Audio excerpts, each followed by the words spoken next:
So, hello students. Once again, welcome to Ignite Chemistry. நம்ம இதுவரையும் நான் வந்து aldol condensation, Cannizzaro reaction மாதிரி Perkin reaction இந்த மாதிரி நிறைய reactions of aldehyde ketones பார்த்துட்டு இருந்தோம் கரெக்டா. ஸோ அதோட கண்டினியூஷனா நம்ம இன்னைக்கும் வந்து ஒரு 2-3 reactions பார்ப்போம். இந்த வீடியோவோட நம்ம வந்து reactions of aldehyde ketones complete பண்ணிடலாம். ஓகேவா? ஸோ இப்போ நம்ம ஃபர்ஸ்ட் ரியாக்ஷனுக்குள்ள போகலாம். ஃபர்ஸ்ட் ரியாக்ஷன் என்ன அப்படின்னு பார்த்தீங்கன்னா பென்சாயின் கண்டென்சேஷன் அப்படின்னு சொல்லுவாங்க. இந்த கண்டென்சேஷனை பொறுத்த வரையும் பேசிக்கலி நம்ம வந்து ஒரு பென்சால்டிஹைட்ல இருந்து இந்த மாதிரி ஒரு ஆல்பா ஹைட்ராக்சி மாலிக்யூலுக்கு போறோம். ஓகேவா? Using alcoholic KCN. ஸோ இந்த மாதிரி பென்சாயின் கண்டென்சேஷனும் இதுக்கப்புறம் இருக்கிற கிளேசன் எஸ்டர் கண்டென்சேஷன்லயும் வந்து மேஜரா நீங்க வந்து இந்த மாதிரி ஆல்கஹாலிக் கேசியன் யூஸ் பண்றப்போ நமக்கு வந்து பென்சால்டிஹைட்ல இருந்து இந்த மாலிக்யூலுக்கு போகும் அப்படின்றது மட்டும் உங்களுக்கு தெரிஞ்சா போதும். ஓகேவா? ஸோ இப்போ பென்சாயின் கண்டென்சேஷன் பொறுத்த வரையில நம்ம பென்சால்டிஹைடை ஆல்கஹாலிக் கேசியனோட ரியாக்ட் பண்றோம், நமக்கு இந்த மாலிக்யூல் கிடைக்குது. ஓகேவா? ஸோ இதோட மெக்கானிசம் தெரிஞ்சுக்கணும் அப்படின்ற அவசியம் இல்லை. ஓகேவா? ஏன்னா நம்ம சிலபஸ்ல கிடையாது. ஸோ நம்ம கிளேசன் எஸ்டர் கண்டென்சேஷன்ல பார்க்கலாம். ஓகேவா? ஸோ இப்போ கிளேசன் எஸ்டர் கண்டென்சேஷன் பொறுத்தவரை நம்ம எதுக்கு யூஸ் பண்ணுவோம் அப்படின்னா 1,3 கார்போனில் காம்பவுண்ட்ஸ் இருக்கு இல்லையா, இந்த மாதிரி 1,3 கார்போனில் காம்பவுண்ட்ஸ் ப்ரொடியூஸ் பண்றதுக்கு, அதுவும் முக்கியமா பீட்டா கீட்டோ எஸ்டர்ஸ் ப்ரொடியூஸ் பண்றதுக்கு இந்த கிளேசன் எஸ்டர் கண்டென்சேஷனை யூஸ் பண்ணுவோம். ஓகேவா?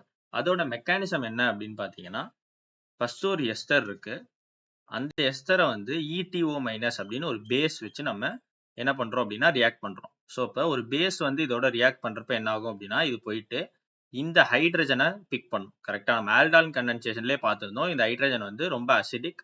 ஏன் அப்படின்னா இந்த கார்பனோட எலக்ட்ரோஃபிலிசிட்டியால. ஸோ இப்போ இது வந்து இந்த ஹைட்ரஜன் பிக் ஆகிறப்போ நமக்கு என்ன ஆகும் அப்படின்னா இந்த மாதிரி ஒரு மாலிக்யூல் கிடைக்கும். ஓகேவா? ஸோ இப்போ இந்த மாலிக்யூல்ல இங்க இருக்கிற ஒரு மைனஸ் சார்ஜால பேசிக்கலி இது வந்து ரெசனன்ஸ் ஸ்ட்ரக்சர் வரைஞ்சிருக்கேன். ஸோ இப்போ இந்த O மேல இருக்கிற மைனஸ் வந்து டபுள் பாண்டா வந்து இந்த டபுள் பாண்ட் இதுல மைனஸ் சார்ஜா வரும். கரெக்டா? ஸோ இப்போ இந்த மைனஸ் சார்ஜ் வந்து என்ன பண்ணும் அப்படின்னா இன்னொரு ஒரு எஸ்டர் மாலிக்யூல் அட்டாக் பண்ணி இதுல இருக்கிற OET என்ன ஆயிடும் அப்படின்னா லீவ் ஆயிடும். ஓகேவா? ஸோ அப்ப நமக்கு இந்த மாதிரி ஒரு மாலிக்யூல் கிடைக்குது. ஓகேவா? ஸோ நம்ம இந்த ரியாக்ஷன் வந்து ஒரு பேசிக் மீடியம்ல பண்றோம். கரெக்டா? ஏன்னா நம்ம வந்து ஒரு பேஸ் வந்து அந்த பீக்கர்ல போட்டிருப்போம், அதோட சேர்ந்து தான் இந்த ரியாக்டன்ட்டை போடுவோம். கரெக்டா? ஸோ இப்ப உங்களுக்கு இன்னும் கொஞ்சம் பேஸ் ரிமைனிங்கா இருக்கும். அந்த பேஸ் என்ன பண்ணும் அப்படின்னா இந்த ஹைட்ரஜன் வந்து ஹைலி அசிடிக்கா இருக்கிறதுனால, ஏன்னா நம்ம என்ன சொல்லியிருந்தோம்னா இந்த கார்பன் வந்து எலக்ட்ரோஃபிலிக்கா இருக்கிறதுனால இந்த ஹைட்ரஜன் வந்து அசிடிக்கா இருக்கு அப்படின்னு சொல்லியிருந்தோம். பட் ஆனா இந்த கேஸ்ல பாத்தீங்க அப்படின்னா 2 C டபுள் பாண்டும் இருக்கு. கரெக்டா? ஸோ அப்ப இது இன்னும் ஹைலி அசிடிக்கா இருக்கும். அதனால இந்த மாலிக்யூல் ஃபார்ம் ஆன உடனேயே இந்த பீக்கர்ல இருக்கிற பேஸ் என்ன பண்ணும் அப்படின்னா இந்த ஹைட்ரஜனை வந்து பிக் பண்ணிட்டு இங்க வந்து ஒரு மைனஸ் சார்ஜ் கிரியேட் ஆயிடும். ஓகேவா? ஸோ அப்ப நம்ம இதுதான் வந்து நமக்கு ஃபைனல் ப்ராடக்டா கிடைக்கும். இதை நம்ம வந்து அக்வஸ் ஒர்க்அப் அப்படின்னா பேசிக்கலி எய்தர் நம்ம ஆசிட் கொடுக்கலாம், ஒரு டைல்யூட் ஆசிட் கொடுக்கலாம், இல்லைன்னா நம்ம வாட்டர் போட்டோம்னா கூட நமக்கு என்ன ஆயிடும் அப்படின்னா இந்த மைனஸ் சார்ஜ் வந்து ஒரு H+ வந்து பிக் பண்ணிட்டு நமக்கு வந்து இந்த மாதிரி ஃபைனல் ப்ராடக்ட் நமக்கு கிடைச்சிரும். ஸோ இந்த ஃபைனல் ப்ராடக்ட் பார்த்தீங்கன்னா உங்களுக்கு தெரியும் இது என்னது அப்படின்னா 1,3 கார்போனில் காம்பவுண்ட். கரெக்டா? அது மட்டும் இல்லாம இதுல இருந்து பாத்தீங்க அப்படின்னா ஆல்பா, இது வந்து பீட்டா கார்பன். கரெக்டா? பீட்டா கார்பன்ல கீட்டோன் இருக்கு. ஸோ அதனாலதான் இதை வந்து பீட்டா கீட்டோ எஸ்டர் ஃபார்ம் பண்றதுக்கு இந்த கிளேசன் எஸ்டர் கண்டென்சேஷன் நம்ம யூஸ் பண்ணோம். சரியா? ஸோ இதோட மெக்கானிசம் உங்களுக்கு புரிஞ்சிருக்கும்னு நினைக்கிறேன். புரியலன்னா ஒரு தடவை நீங்களே ட்ரை பண்ணி பாருங்க. இதை பார்த்து உங்களுக்கு வந்து கிளியரா புரியும் எப்படி ரியாக்ஷன் நடந்திருக்கு அப்படின்னு. ஸோ பேசிக்கலி இந்த ரெசனன்ஸ் ஸ்ட்ரக்சர் உங்களுக்கு புரியல அப்படின்னா நீங்க GOCல பார்த்துருக்கலாம். ஸோ இப்போ நான் இந்த ஸ்டெப் பை ஸ்டெப்பா பண்ணி காட்டுறேன், இந்த ஒரு ஸ்டெப் மட்டும். ஸோ இந்த இதை வந்து ETO மைனஸ் என்ன பண்ணுது அப்படின்னா இந்த ஹைட்ரஜனை வந்து பிக் பண்ணுது. அப்ப நமக்கு எப்படி இருந்திருக்கும் அப்படின்னா நமக்கு இந்த மாதிரி ஒரு ஸ்ட்ரக்சர் தான் கிடைச்சிருக்கும். இது வந்து பேசிக்கலி ரெசனன்ஸ்ல இருக்கு. எப்படி அப்படின்னா இந்த மைனஸ் சார்ஜ் இங்க போகும், இந்த மைனஸ் சார்ஜ் இங்க வரும். கரெக்டா? இது அப்படி ஆச்சு அப்படின்னா நமக்கு எப்படி இருக்கும் அப்படின்னா CH2 double bond C O minus OET அப்படின்னு சொல்லிட்டு வரும். இதுதான் வந்து என்ன போட்டிருக்கேன் அப்படின்னா இந்த இடத்துல நான் மென்ஷன் பண்ணியிருக்கேன். திருப்பி அது ரெசனன்ஸ்ல இருக்கிறதுனால என்ன ஆகும் அப்படின்னா இது இங்க வந்து இது வந்து இங்க மைனஸ் சார்ஜா போய் அந்த மைனஸ் சார்ஜ் தான் என்ன பண்ணும் அப்படின்னா இன்னொரு ஒரு எஸ்டரை போயிட்டு நமக்கு அட்டாக் பண்ணுது. ஓகேவா? ஸோ இப்போ இந்த மெக்கானிசம் ஒரு தடவை போட்டு பாருங்க, கிளியரா உங்களுக்கு புரியும். அடுத்து என்ன பார்க்க போறோம் அப்படின்னா ஒரு கீட்டோனை வந்து ஒரு ஆல்டிஹைடோ ஒரு கீட்டோனையோ வந்து நம்ம அல்கேனுக்கு எப்படி ரெடியூஸ் பண்றது, அதாவது டைரக்டா ஹைட்ரோ கார்பனுக்கு நம்ம ஒரு ஆல்டிஹைடையோ கீட்டோனோ ரெடியூஸ் பண்றதுக்கு நம்ம 2 முக்கியமான மெத்தட்ஸ் யூஸ் பண்ணுவோம். இந்த 2 ரிடக்ஷன் ரியாக்ஷன்ஸ்மே நமக்கு வந்து நிறைய எக்ஸாம்ஸ்ல கேட்கக்கூடிய ஒரு ரியாக்ஷன்ஸ். சரியா?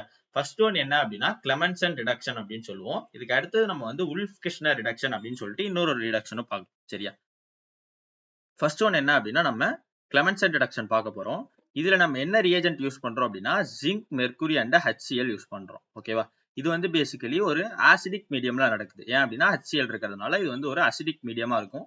இந்த அசிடிக் மீடியம்ல வந்து இந்த கிளமென்சன் ரிடக்ஷன் நடக்குது. என்ன பண்றோம் அப்படின்னா ஒரு கீட்டோனை வந்து என்னவா கன்வெர்ட் பண்றோம் அப்படின்னா ஒரு அல்கேனா கன்வெர்ட் பண்ணிடுறோம். ஓகேவா?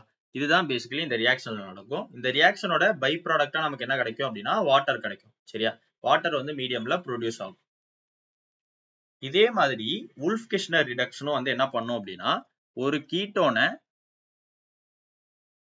அல்கேனுக்கு கன்வெர்ட் பண்ணும். பேசிக்கலி ரெண்டுத்துலயுமே ப்ராடக்ட் சேம் தான். பட் ஆனா பை ப்ராடக்ட் வந்து நம்ம என்ன பார்த்தோம் கிளமென்சன் ரிடக்ஷன்ல H2O. கரெக்டா? பட் ஆனா உல்ஃப்-கிருஷ்ணர்ல நமக்கு N2 கேஸ் ப்ரொடியூஸ் ஆகும். ஓகேவா? அது மட்டும் இல்லாம நம்ம கிளமென்சன் ரிடக்ஷன்ல பார்த்திருந்தோம். அது வந்து அசிடிக் மீடியம்ல நடக்கும். கரெக்டா? HCl யூஸ் பண்றதுனால அசிடிக் மீடியம்ல நடக்கும். பட் ஆனா இந்த கேஸ்ல நமக்கு வந்து இது வந்து பேசிக் மீடியம்ல நடக்கும். ஓகேவா? இதுல வந்து நம்ம என்ன யூஸ் பண்றோம் அப்படின்னா ஹைட்ரஜனையும் பொட்டாசியம் ஹைட்ராக்சைடையும் நம்ம என்னவா யூஸ் பண்றோம் அப்படின்னா ரியேஜென்ட்டா யூஸ் பண்றோம். இந்த ஹைட்ரஜனை NH2NH2னு எழுதியிருப்பாங்க. சில டைம்ஸ் கொஸ்டின்ஸ்ல NH2NH2னு எழுதாம N2H4னு எழுதியிருப்பாங்க. சரியா? இது ரெண்டுமே வந்து ஹைட்ரஜன் தான். கன்ஃபியூஸ் ஆயிக்காதீங்க. ஓகேவா? இதுல வந்து இம்பார்ட்டன்டான ஒரு விஷயம் என்ன அப்படின்னா கிளமென்சன் ரிடக்ஷனை வந்து ஆசிட் சென்சிட்டிவ் குரூப்ஸ்க்கு நம்ம யூஸ் பண்ணக்கூடாது.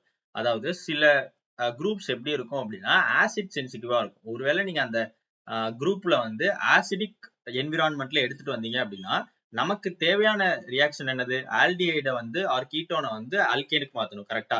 பட் ஆனா அந்த குரூப் வந்து ஆசிட் சென்சிட்டிவா இருக்கிறதுனால அது மேபி வெவ்வேறு ரியாக்ஷன்ஸ்க்கு நமக்கு தேவையில்லாத சில ரியாக்ஷன்ஸ் அங்க நடக்க சான்சஸ் இருக்கு. அதே மாதிரி உல்ஃப்-கிருஷ்ணர் வந்து பேசிக் மீடியமா இருக்கிறதுனால நம்ம அந்த உல்ஃப்-கிருஷ்ணர் ரிடக்ஷன் எதுக்கு யூஸ் பண்ண மாட்டோம் அப்படின்னு பாத்தீங்கன்னா பேஸ் சென்சிட்டிவ் குரூப்ஸ்க்கு யூஸ் பண்ண மாட்டோம். ஸோ இப்போ இந்த acid sensitive base sensitive group அப்படின்னா என்ன அப்படின்னா ஸோ ஆசிட் சென்சிட்டிவ் குரூப்னா நான் என்னன்னு சொல்லியிருந்தேன். அதாவது வந்து அந்த குரூப்பை நீங்க ஆசிடிக் மீடியம்க்கு எடுத்துட்டு வந்தா மேபி வந்து ஒரு எலிமினேஷன் நடக்கலாம். இல்லாட்டினா நமக்கு தேவையில்லாத வெவ்வேறு ரியாக்ஷன்ஸ் நடக்கலாம். ஃபார் எக்ஸாம்பிள் நீங்க ஒரு எக்ஸாம்பிள் எடுத்துக்கிட்டீங்க அப்படின்னா இந்த மாதிரி ஒரு பெரிய செயின் இருக்கு. இந்த செயின்ல வந்து நடுவுல ஒரு கீட்டோன் இருக்கு. எனக்கு இந்த கீட்டோனை தான் ரெடியூஸ் பண்ணணும். பட் ஆனா இங்க வந்து ஒரு OH குரூப் இருக்குன்னு வச்சுக்கோங்க. இப்ப இந்த கீட்டோனை நான் ரெடியூஸ் பண்றதுக்காக கிளமென்சன் ரிடக்ஷன் யூஸ் பண்ண அப்படின்னா மேபி அந்த கிளமென்சன் ரிடக்ஷன்ல இருக்கிற HCl வந்து இந்த OH வந்து எலிமினேஷன் ரியாக்ஷன் நடக்கிறதுக்கான சான்ஸ் இருக்கு. இந்த OH இருக்கிறதுனால எலிமினேஷன் ரியாக்ஷனுக்கான சான்சஸ் இருக்கு. கரெக்டா? அது மாதிரியான நமக்கு தேவையில்லாத ரியாக்ஷன் நடக்க இருக்கும். அசிடிக் மீடியம்ல இந்த குரூப்பை யூஸ் பண்ணோம் அப்படின்னா நமக்கு தேவையில்லாத ரியாக்ஷன்ஸ் நடக்கும் அப்படின்னா அது நம்ம என்னன்னு சொல்லுவோம் அப்படின்னா ஆசிட் சென்சிட்டிவ் குரூப்ஸ் அப்படின்னு சொல்லுவோம். இதே மாதிரி சிமிலர்லி பேஸ் சென்சிட்டிவ் குரூப்க்கு ஒரு எக்ஸாம்பிள் என்ன அப்படின்னா பேஸ் சென்சிட்டிவ் குரூப்ல இதே மாதிரி ஒரு பெரிய செயின்ல நமக்கு வந்து என்ன இருக்கு அப்படின்னா கீட்டோன் இருக்கு. பட் ஆனா இங்க வந்து ஒரு அயோடின் இருக்குன்னு வச்சுக்கோங்க. ஸோ இப்போ ஒரு பேஸ் போட்டீங்க அப்படின்னா இங்க வந்து ஒரு E2 எலிமினேஷன் நடக்கிறதுக்கான சான்ஸ் இருக்கு. கரெக்டா? ஸோ இங்க இருக்கிற ஹைட்ரஜன் அந்த பேஸ் வந்து பிளக் பண்ணிட்டு இங்க வந்து ஒரு டபுள் பாண்ட் கிரியேட் ஆகிறதுக்கு வாய்ப்பு இருக்கு இந்த அயோடின் லீவாய். ஸோ இதை தான் நம்ம வந்து E2 எலிமினேஷன் சொல்லுவோம். இதை வந்து ஹைட்ரோ கார்பன்ஸ்ல படிச்சிருப்போம். கரெக்டா? ஸோ இந்த பேஸ் சென்சிட்டிவ் குரூப்ஸ் வந்து மேபி பேசிக் மீடியம்ல இருக்கிறப்போ இந்த மாதிரியான எலிமினேஷன் ரியாக்ஷன்ஸ் நடக்க சான்ஸ் இருக்கு. நம்ம எதுக்காக உல்ஃப்-கிருஷ்ணரோ கிளமென்சனோ யூஸ் பண்றோம் அப்படின்னா அந்த கீட்டோனை ரெடியூஸ் பண்றதுக்காக தான் நம்ம அந்த கிளமென்சனையோ உல்ஃப்-கிருஷ்ணரையோ யூஸ் பண்றோம். பட் ஆனா இந்த கேசஸ் அதாவது acid sensitive or base sensitive groups கேசஸ்ல மேபி நமக்கு தேவையில்லாத ரியாக்ஷன்ஸ் நடக்கிறதுனால நம்ம வந்து எப்பவுமே கொஸ்டின் அவங்க கொடுக்குறப்ப பாத்துக்கணும். ஓகேவா? ஆசிட் சென்சிட்டிவ் குரூப்பா இருந்தா நம்ம கிளமென்சன் யூஸ் பண்ணக்கூடாது. பேஸ் சென்சிட்டிவ் குரூப்பா இருந்தா நம்ம உல்ஃப்-கிருஷ்ணர் யூஸ் பண்றதை தவிர்க்கணும். ஓகேவா? ஸோ இப்போ இந்த கொஸ்டினும் வந்து அதுக்கான ஒரு எக்ஸாம்பிள் தான். நீங்க ட்ரை பண்ணி பாருங்க. இது மெயின்ஸ் 2023ல கேட்ட கொஸ்டின் இது.